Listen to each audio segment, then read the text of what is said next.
All right, thanks, Brett. So my name's Ian Preston. I've been a teacher. This is my 35th year of teaching. I spent my entire career teaching in rural regional New South Wales. My training is, yes, an industrial arts teacher initially, and I particularly had...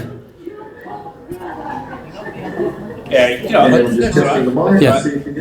I think there was something they turned down. Testing 1, 2, 3. They turned something down on the side there before. Yeah. There was a slider that Russ turned down. I reckon it's gone very quiet, so I reckon we're good. Okay. Yeah, I've lost my train of thought. What was I up to? Rural. Oh, yeah. So I started off as an industrial arts teacher, and heavily into things like engineering and technical drawing and that sort of thing. And I like mathematics at school as well. The last probably 5 or 10 years, I've transferred across to the STEM space. Yeah, so currently I lead the Murrumbidgee Academy of STEM Excellence, based at Murrumbidgee Regional High School, Griffith, and I also lead the New South Wales Virtual STEM Academy, which delivers STEM enrichment for students from years 5 through to year 10 across rural, regional, remote New South Wales, and I'm also involved with the Australian Virtual STEM Academy as New South Wales lead for that. All right, my name is Professor Olivia Miza. I'm from Western Sydney University. So my role currently is I lecture a lot of engineering program, but before that, I was a practice engineer for like 12 years before I became an academic.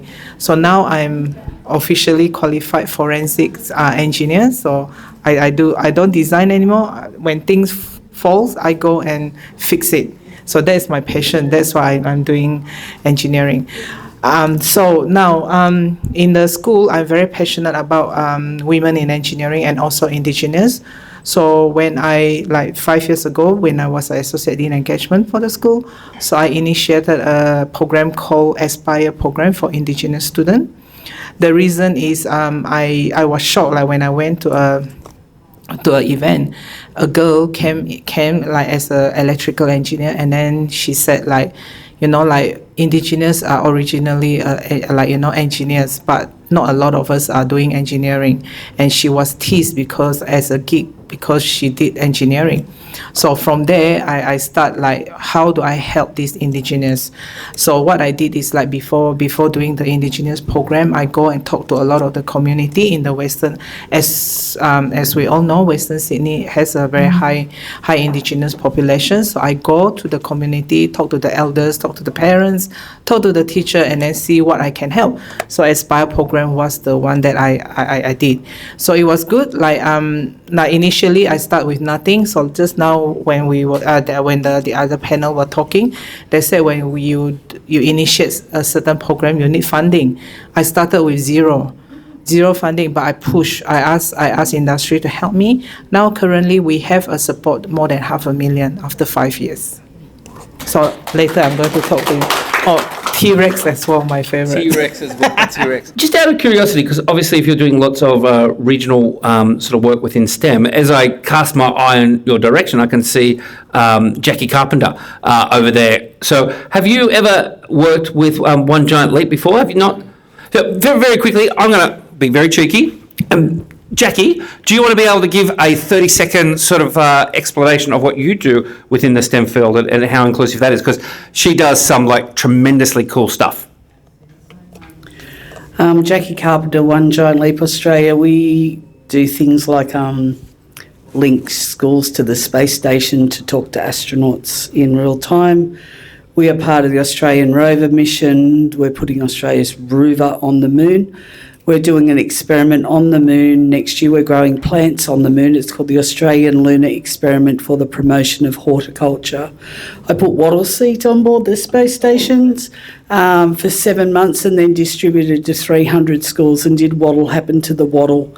So we work with astronauts. We work on behalf of the Australian Space Agency with the Japanese Space Agency, and we just ran a program where we connected schools in Japan with schools in Australia, asked the kids what space problems they wanted to solve, and they did that across the globe. Spent 7 months. We gave every team a mentor. And then we took a contingent of 11 students from Australia to Japan, and they met up with the other schools in the Australian Pavilion at the Osaka Expo, and they presented their projects online in a hybrid manner, and they've only just come back. And that's across the country, plus we work globally. And just a quick plug, because I know what my favourite dinosaur is. We've written a book on rockets, and the next one's going to be rovers. So that's a little bit on what we do, a bit. What is your favourite dinosaur? Mammoths. Thank you. Thanks, Brett. My name is Helen Georgiou. I'm an associate professor in science education here, actually, at the University of Wollongong. I was a former high school physics teacher. And so as a girl that grew up in Western Sydney, went to Sydney University, as my career developed, it became really important for me to be able to facilitate access really to science for those that didn't have as many opportunities as others. So did that first as a physics teacher, and then I came back to university and completed my PhD, and I'm now working on a major project that's funded by the Australian government under the WISE funding, Women in STEM and Entrepreneurship. It's called LIFT, and I'll mention a couple of projects from LIFT. One is looking at developing the confidence of our pre-service teachers who, as you know, at the primary level are predominantly women, to be able to inspire their students into STEM careers. The second project relates to internships, so to give diverse female PhD students opportunities to work in industry as part of an internship that we're funding with that project. So that's me, the dinosaur. Probably Dorothy the dinosaur from the Wiggles. So I've got two kids, so that explains that. Very clever. Now, go off to Simon. Simon? I like what you did there. Outside the box thinking. Very, very good. Dr. Simon Crook. Afternoon, everyone. Yep, my name's Simon Crook. I'm Director of Crooked Science. I have been a teacher since 1994. You can probably tell from my dodgy accent, originally in the UK, been in Australia since 2002, and was telling someone only earlier today, I've been Australian since 2011, so stop calling me English. Yes, so as Crooked, I did my PhD with Helen, in fact, under Manju Sharma. And in my work, I work with primary schools and high schools from all three sectors, which is very important to me, metropolitan, regional and remote, around kind of all things science and STEM to some degree. So be it working with the teachers, running professional development, be it working with students, be it co-planning with teachers, and kind of everything in between. I've also been involved in a few things. So I worked with a very remote community in the Dampier Peninsula, 2 hours up the Red Dirt Road from Broome, which was absolutely amazing in Beagle Bay, if any of you who've been out there. And jumping outside of Australia, I've also been working with a school in Zaporizhia, Ukraine, who currently do their lessons underground in secret locations.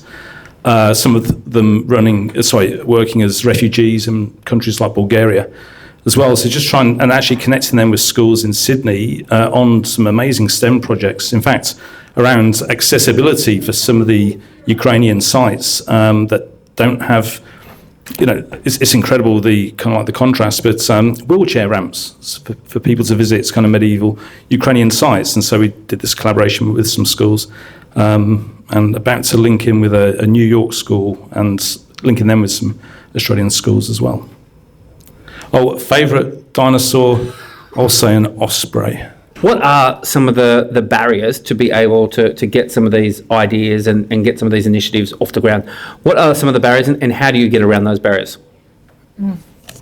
Okay, so initially the barriers was to get the Indigenous to do STEM.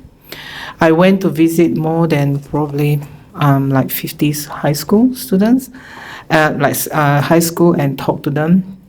And to my surprise, right, I would say like less than 1% think they are smart enough to to do STEM. So I try to see like what's happening there.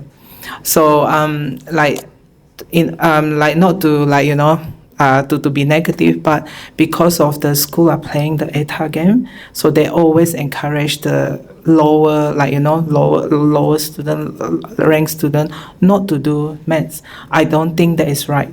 So what I did is what we did in the university. So I went to talk to of course the VC and all those people and said we should help this type of these students. So what we did is we actually offer a lot of pathway program for them, help them, tutoring them during their HSC, and they come, and then I also ask a few of my PhD students volunteer teaching, tutor them.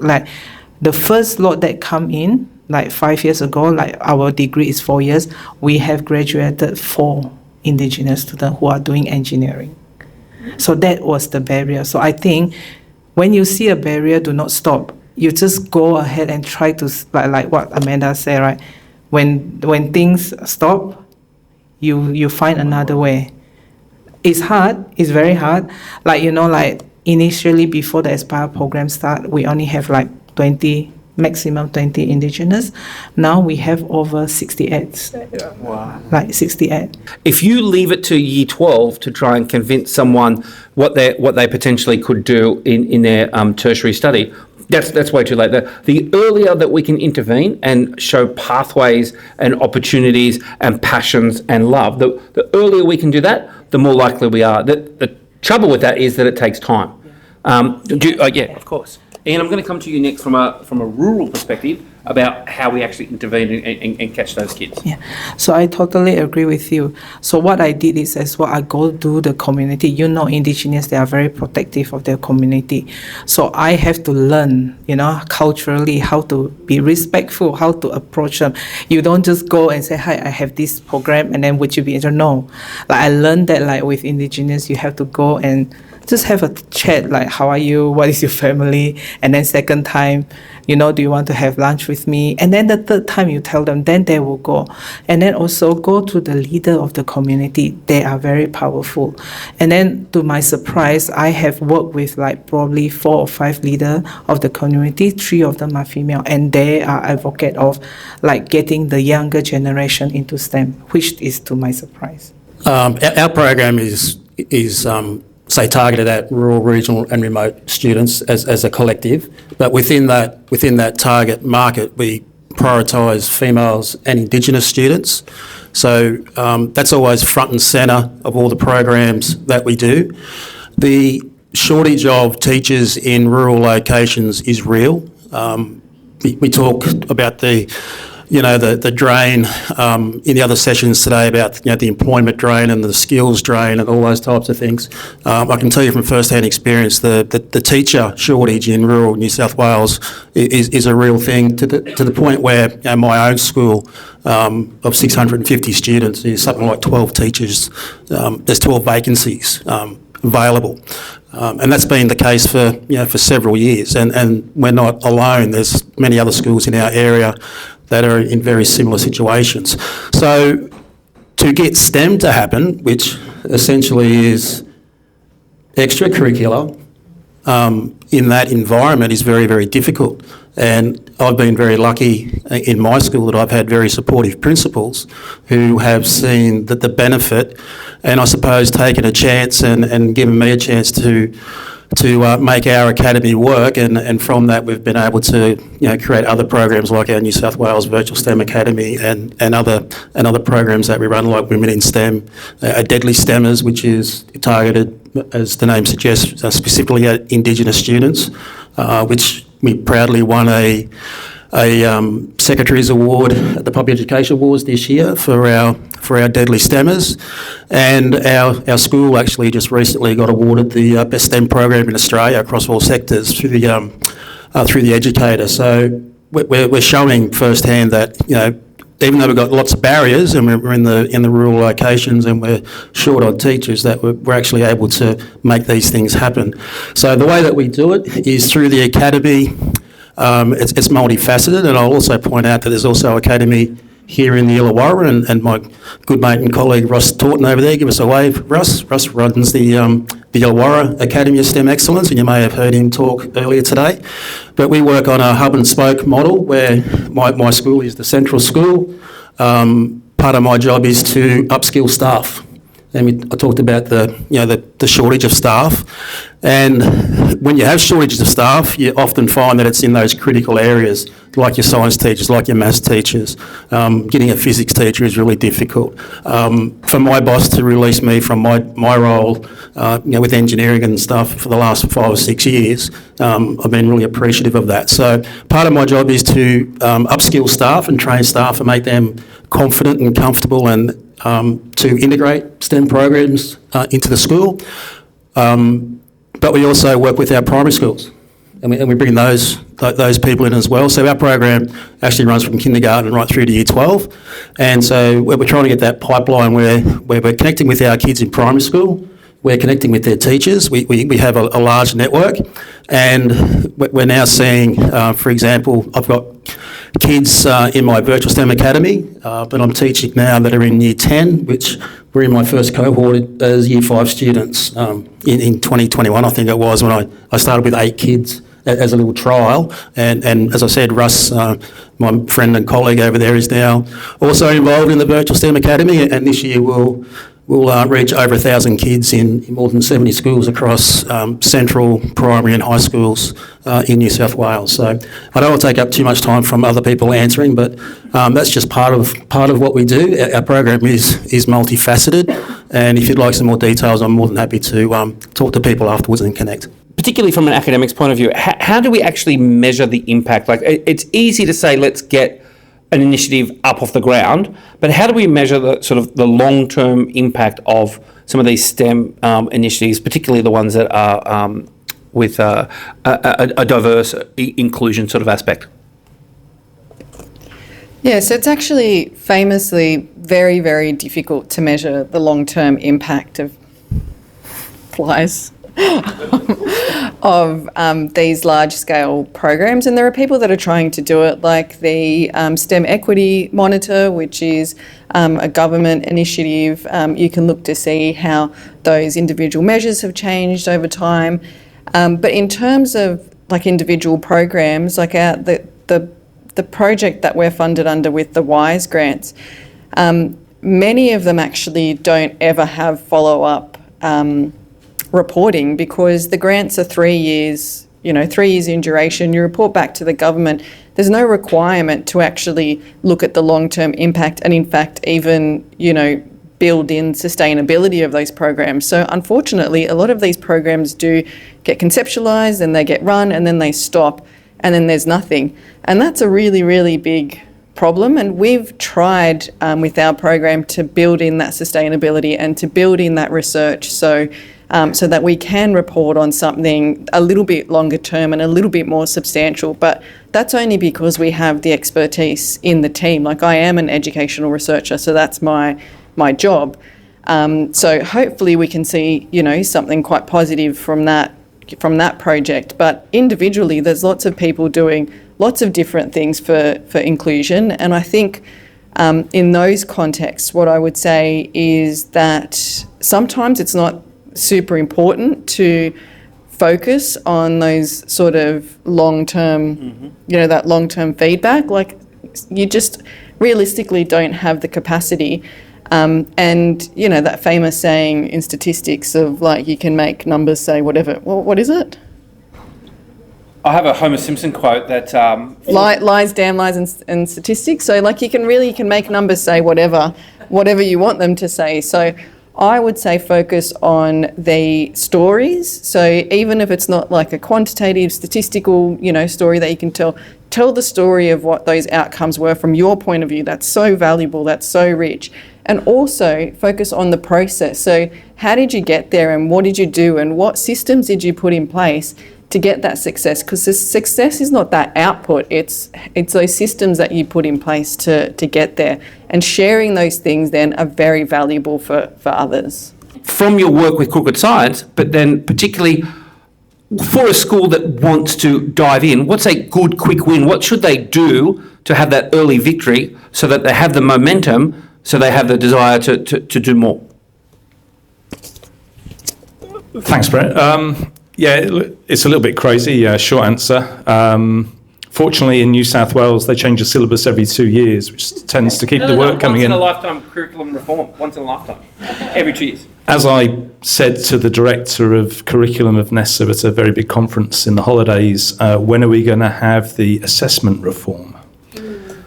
Whilst they said they're going to maintain the standards of physics and chemistry, which I said we're all in abject horror about, because then you still have very low numbers of band sixes in the sciences. Anyway, sorry, that's my pet rant.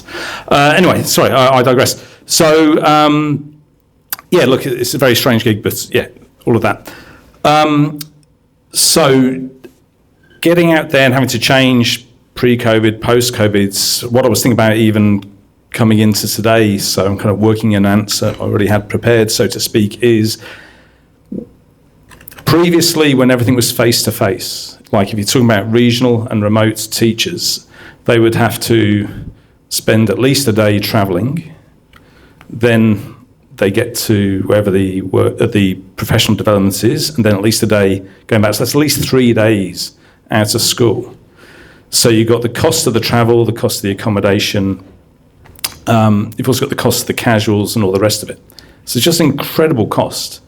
Now, funnily enough, people like doing PL in their Ugg boots and things, but even then we can't find casuals. So a lot of things now happening online, asynchronous, and that's where most of my work is going at the moment. Now that, you know, I was chatting to actually Matt Esterman earlier, you know, people love face-to-face. We're all here. But when push comes to shove, I mean, I cancelled all face-to-face this year in terms of public courses because no one turns up. And even half the Zooms I run, I've had to cancel half of them this year. So it is a tough gig. Whereas on-demand is where people can get to. But it's democratising. What I'm trying to say is with technology, it is more accessible. So you don't have to have as much funding to attend a course as perhaps you used to have previously. Now, you don't necessarily get the human interaction, but then that's offset by just the lack of hassle in your lives with, you know, busy lives and, you know, smaller budgets and no casuals and all the rest of it. So your question again... Quick wins. Quick wins. Okay. So a big shout out, and I don't know if all the people are in the room here, but get your students involved into established programs. So something like the Young Scientist. So see Stuart over there who started it back in the day. You know, there is one very, very well-resourced school in inner West Sydney that wins half of all Young Scientist awards K to 12. I've really got my kicks working with a small, a few small, non-selective, low, medium resource schools, and taking some of those awards off them with just, regular kids like our kids, just passionate about science and doing science experiments and kind of like technology projects and just working their hearts out. So there are a lot of programs out there. So get involved with those. Obviously, it helps if you've got that passionate teacher to work with the students and to kind of like coach them along the way. But, make the connections with people in this room and, people you meet at different PL and all the rest of it. But, yeah, that'd be my answer there. What's the piece of advice you would give to someone who's in their school, who wants to try something, who wants to get something happening in STEM, but particularly wants to make sure that it's inclusive and that it has impact? What's the advice that you would give them? Well, I was that person a number of years ago. So I was on the school executive, and I'd been doing a lot of stuff with engineering, and my faculty was going particularly well, and I wanted to go more down a STEM route at that particular time. And I had some opposition initially because it come down to, well, you need so much money from the budget to do this. Because I had a real proposal, and this is the resources that I need, and this is what I will do. And so my advice would be, you'll probably get told no initially to start with, and if you take that and walk away, well, the answer is going to be no forever. So you need to continually ask, continually push your case, get people on board that support your vision.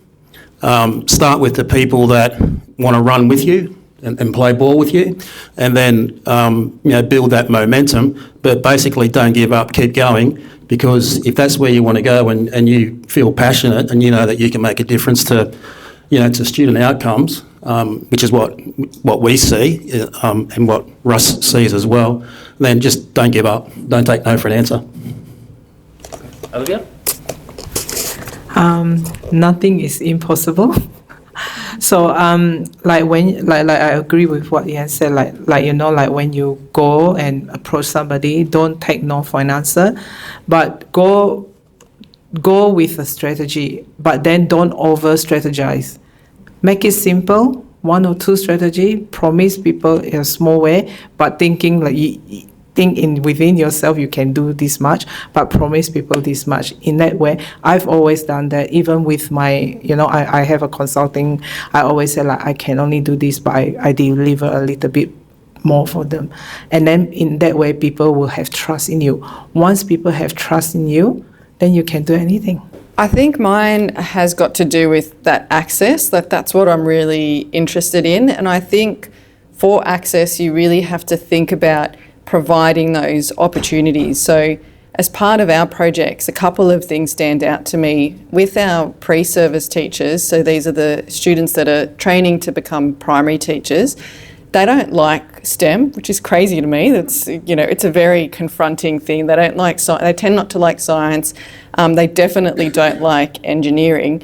And we get them into engineering spaces at the university, so the labs, our maker space, and we get them to engage in stuff that they wouldn't usually see themselves doing. So I can visualise now like these, young women that are in our degree, and they've got their long nails and they've got their, beautiful hair, and we force them to wear closed-toe shoes, and they use the drill press and they're so hesitant, and then they're just so proud of themselves when they can do it. It's a little thing, but it's something that they wouldn't have done on their own if we hadn't provided them with that opportunity.